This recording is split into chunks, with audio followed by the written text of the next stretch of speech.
They didn't stand with America during these tragedies. They didn't stand for the American crime rate being lowered. They didn't stand for American citizens over illegal immigrants. So I think that symbolically and literally shows the Democrat Party, this State of the Union address, chose not to stand with America because their hate for Trump has blinded them. Hello everybody, how are we doing today? I'm a bit late to the State of the Union address because well, I watched it on the day it came. I didn't watch all of it because I had schoolwork, but I watched quite a bit of it on the day it was being live streamed on Fox News. I recorded a video the day after, which was already pretty late, but I recorded the video the day after. The footage got corrupted, so I'm 3 days late now, and that's my fault. But I made an observation when I was watching it, because I tuned in right when he started giving, or right when Trump started giving condolences to Charlie Kirk and Iryna Zarutska and all these different American tragedies that have happened. He starts giving like respect to them and acknowledging them in the House, and I noticed something, which was that the Democrats didn't stand. They didn't stand for Charlie Kirk. About half of them stood for Iryna Zarutska.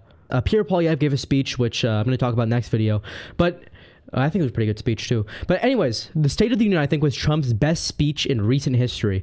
That was an amazing speech by Donald Trump. He highlighted all of his all of his strengths, all the things he's done for America, and I think he had a very good opening. Now, some might argue that it was very divisive, and I guess so, but the Democrats heckling at him were not being we're not maintaining any more decorum in the House. Let's get into the first clip. So I want to talk about his introduction to the keep saying Speaker of the House, stupid, to the State of the Union address.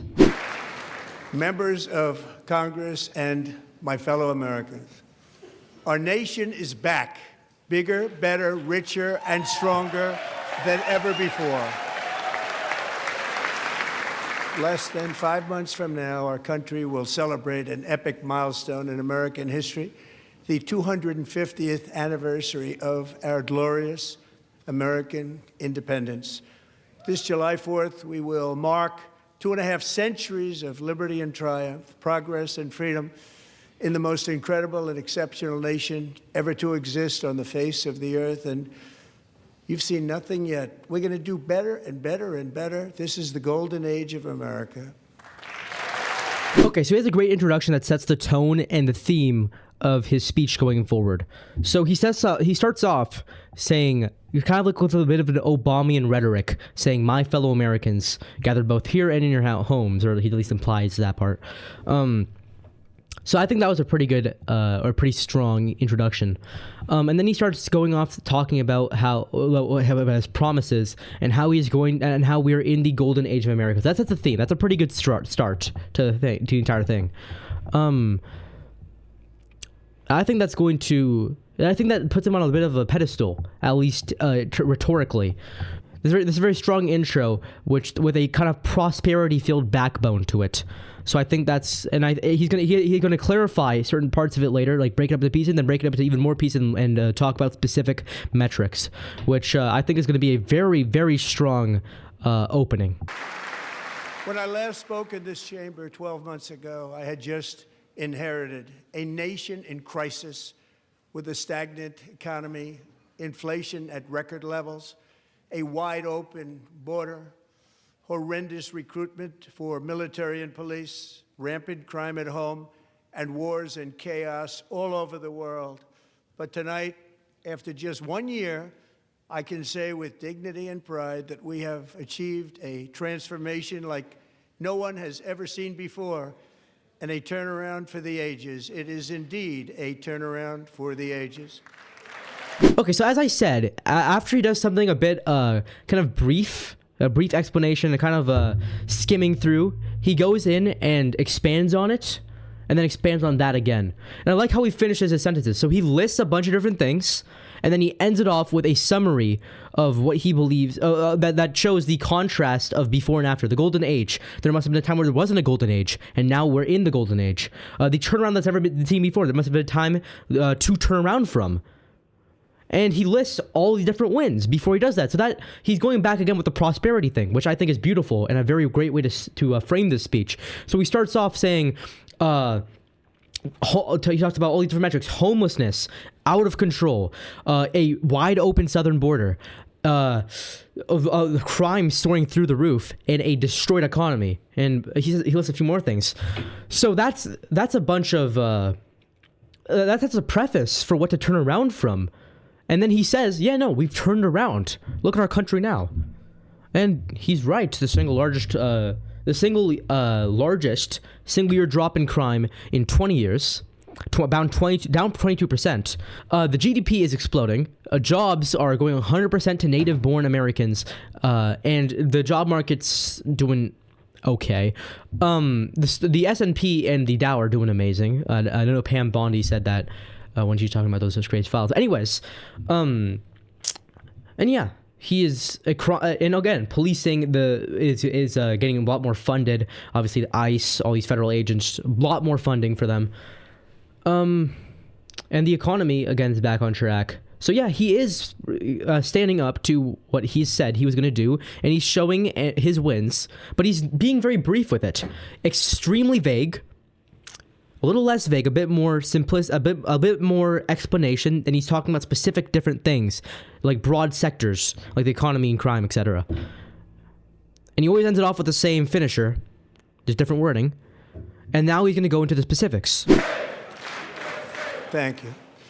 Today, our border is secure, our spirit is restored, inflation is plummeting, incomes are rising fast, the roaring economy is roaring like never before, and our enemies are scared, our military and police are stacked, and America is respected again, perhaps like never before. Okay, so as I've stated, he stated those huge broad topics, and now he's going into specifics. So he says that, so now he's talking about the economy, wages going up, they went up by about 1% his term, while they shrank by about 1% under Biden. Obviously, also you could talk about general home wealth, which shrank by about 2% they rose by about 2% under Joe Biden. They rose by about 24% under Trump's first term, and have already risen about 7%. So he lapped them 3 times under Trump's second term. He's talking about inflation, which is the rate's going down. Obviously, things are still getting more expensive because the inflation rate is negative, but the inflation is still going up, but the inflation rate is going down to about 2.4%. They have one of the lowest food inflations in the G7. Canada has the highest, sadly. And then he talks about specifically about the crime and the respect aspect of it. So he's talking about how the police are stacked, how our spirit is back, and how America is respected again. So yeah, so that's almost a perfect intro statement. Okay, and before we move on to the Democrats not standing with America, and both symbolically and literally, which, I mean, obviously Democrats never stood with America. They stand for foreigners and third world countries and random countries around the world. Before we get into that, let's look at the polling to see what's going on here. So there's a Trafalgar poll which showed that Trump, or the GOP, is about 50%, while the Democrats are just in the high 40s. So that's about a 2-point difference. And now there's a CNN poll. So that was off the top of my head. I don't remember. I don't know if those are the exact things, but anyway, this is a CNN poll. So reaction to Trump's State of the Union speech: 63% positive and 36% negative. Will Trump's policies move the U.S. in the right or wrong direction? Among people who've watched the State of the Union speech, 64% right direction and only about a 36% wrong direction. And that is absolutely amazing. And that's up 10%. For people who think that it's going to move in the right direction. So, we can clearly see that I was right, that this speech was beautiful, and it showed how insane the Democrats were, and it's going to show how insane the Democrats were, as in contrast to Trump's beautiful wins and his beautiful accomplishments. The Democrats peaked too early. They peaked in November. You are not going to win the midterms. And if I'm wrong, then I'm going to be sad, but okay, as it stands right now, as long as we don't peak already, I think we're going to win the midterms. I keep LARPing. You're going to win the midterms, okay? And before we get into the midterms, I think Trump's if the SAVE Act passes and Trump's economic agenda comes full swing, I think you guys have a very good shot at having a Republican-controlled 4 years. I'm yapping too much, but let's get into the thing. I'm very proud to say that during my time in office, both the first 4 years and in particular this last year, there has been a tremendous renewal in religion, faith, Christianity, and belief in God. Tremendous renewal.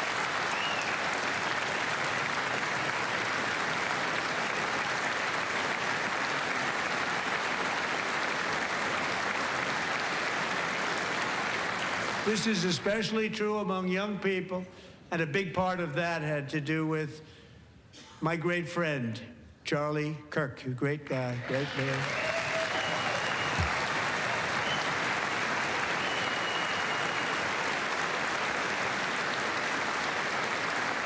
So last year, Charlie was violently murdered by an assassin and martyred, really martyred for his beliefs. His wonderful wife, Erica, is with us tonight. Erica, please stand. Thank you, Erica. Been through a lot. In Charlie's memory, we must all come together to reaffirm that America is one nation under God, and we must totally reject political violence of any kind.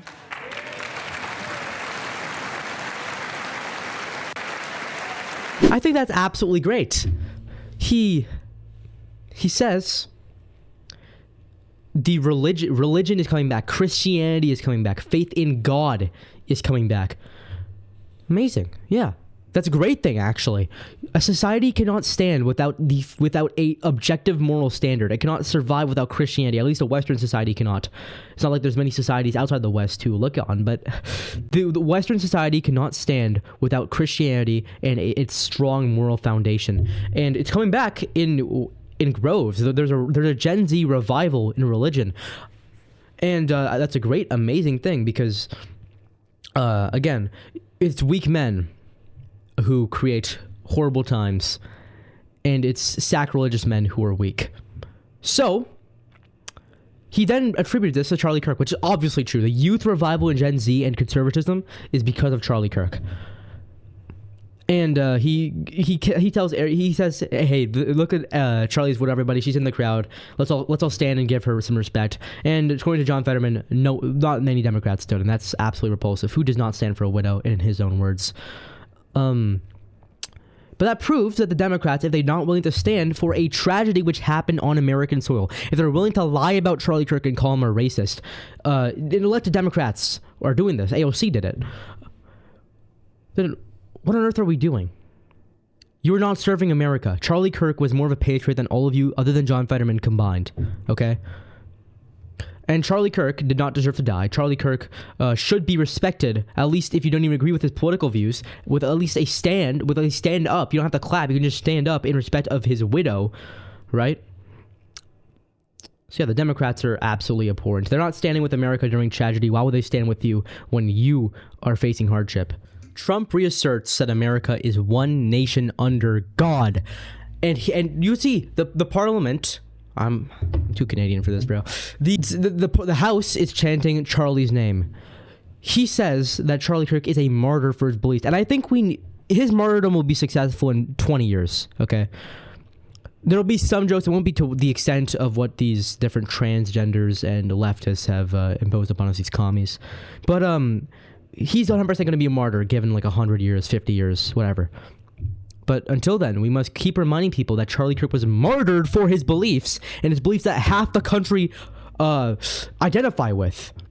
He represented everybody in the United States of America, other than Nazis and communists. He represented everybody, and he let Nazis and communists come up and speak to him. So he represented really everybody in the United States of America when it came to free speech. And he was murdered, and they justify his death simply because he disagreed with them on what he specifically was talking about, even though he let other people come up and spread their beliefs to him, whether it be professors, whether it be students, even though it was mainly students, they're voters. It's college activism, which has always been a thing, and it's not necessarily wrong, or it doesn't make him stupid, because he clearly was able to hold his own against professors, against professional political pundits such as himself, or such as Hassan Abi, etc. So when you say that Charlie Kirk was he just owned a podcast when that wasn't even the main thing he did. The main thing he did was have free debate with people on podcasts, and you felt like he was racist enough, even though he was outspokenly anti-racist, for him to be, you justify his death with racism. And I think that's absolutely abhorrent, and I'm so thankful for Donald Trump for on live television asserting, no, Charlie Kirk was a good man. He was a man of God, and he reasserted religion into the public debate, just as I did alongside me. Okay, then most of the Democrats stand up. I'm gonna give them respect. Most of the Democrats only stand up when he talks about political violence and to disavow it. There's still a good quarter of them still saying seated. It's very interesting. Next, half of the Democrats, or what looks to be half of the Democrats in the House, don't stand for the mother of Iryna Zarutska. Above all, unleashing America's promise requires keeping our communities safe. We have made incredible strides, yet dangerous repeat offenders continue to be released by pro-crime Democrat politicians again and again. We are honored to be joined tonight by a woman who's been through hell, Iryna Zarutska. In 2022, she and her beautiful daughter, so beautiful, what a beautiful young woman, Iryna fled war-torn Ukraine to live with relatives near Charlotte, North Carolina. And by the way, what's going on with Charlotte? Last summer, 23-year-old Iryna was riding home on the train when a deranged monster who had been arrested over a dozen times and was released through no cash bail stood up and viciously slashed a knife through her neck and body. No one will ever forget. There were people on that train. No one will ever forget the expression of terror on Iryna's face as she looked up at her attacker in the last seconds of her life. She died instantly. She had escaped a brutal war only to be slain by a hardened criminal set free to kill in America. Came in through open borders. Mrs. Zarutska, tonight I promise you we will ensure justice for your magnificent daughter, Iryna.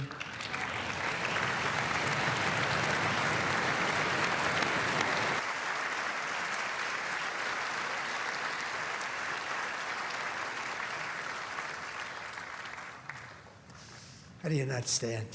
Okay, so he states, I mean, he misspeaks, but it's only one sentence where he says that he was let in through open borders. I don't think that's true.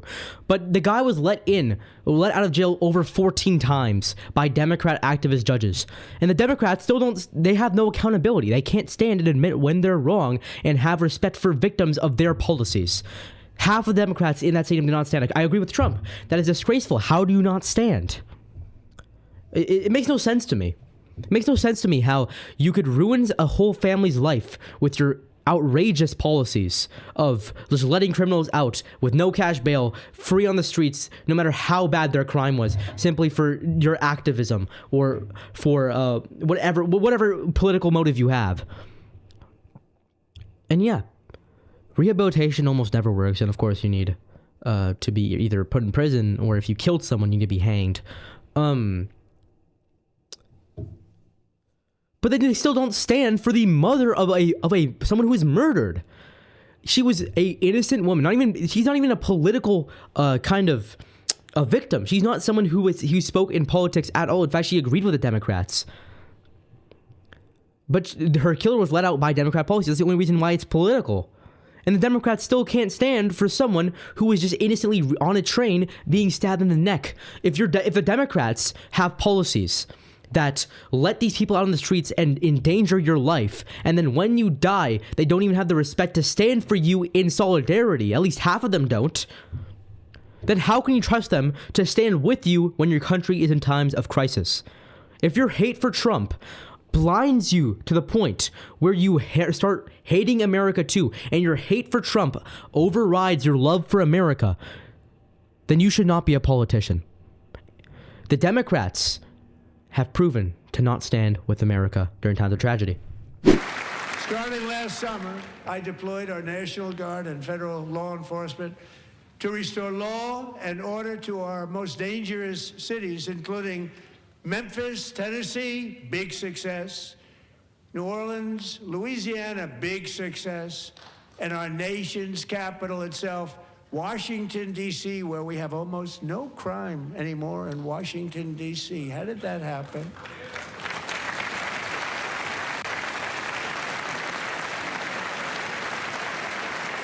Okay, as you can see there, he's talking about how he lowered crime in D.C., the capital of the nation, and some Democrats still aren't standing. He gave the Purple Heart, and he's about to give the Purple Heart to one of the National Guard shooting victims after, he's mentioned the 2 National Guard shooting victims. He's going to give the Purple Heart to one of them, and some of them still don't stand. Okay, so we've seen that. The Democrats just decided that they prefer illegal aliens over American citizens. They don't stand with America when they've lowered their crime problem, which is rampant. They don't stand with America when their border is finally under control. They don't stand with America during tragedy. They don't stand with America when a victim of the tragedy receives the Purple Heart. They don't stand with America and its citizens now. So they don't stand with America at all. Let's see this. So tonight I'm inviting every legislator to join with my administration in reaffirming a fundamental principle. If you agree with this statement, then stand up and show your support. The first duty of the American government is to protect American citizens, not illegal aliens.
It should be evident now, at least more than ever, that the Democrats don't care about you at all.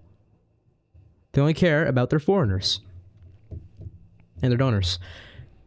So let's go through what Trump even asked. He didn't say, should we completely abandon illegal immigrants in the first place and only focus on citizens? He said, sure, our main priority be citizens, and none of them stood, except for John Fetterman. None of them stood. None of them. Not a single one. So let's go through this. The Democrats don't stand with America during a crisis. They don't stand with America during tragedy. They don't stand with America while its crime is being lowered or its economy is growing. They don't stand with America while someone who got shot as a National Guardsman receives the Purple Heart. And they don't stand with American citizens. They don't stand with America. They've admitted this symbolically and literally just now. They don't stand with America. Okay, thank you, everybody. Have an amazing day. I'm about to talk about Pierre Poilievre next time we're back. It will just be tomorrow. I'm trying to try to get it out by tomorrow. Have a blessed day, everybody. And I wish you all a great rest of your week as well. I know it's pretty late in the week, but hopefully we can finish it off amazing. Let's pray for President Trump and for Pierre Poilievre, and hope that especially Pierre Poilievre, his polls have been pretty bad lately. Let's hope that their polls go back up and at least Canada gets to take their country back. So until then, have an amazing day, everybody. See you guys.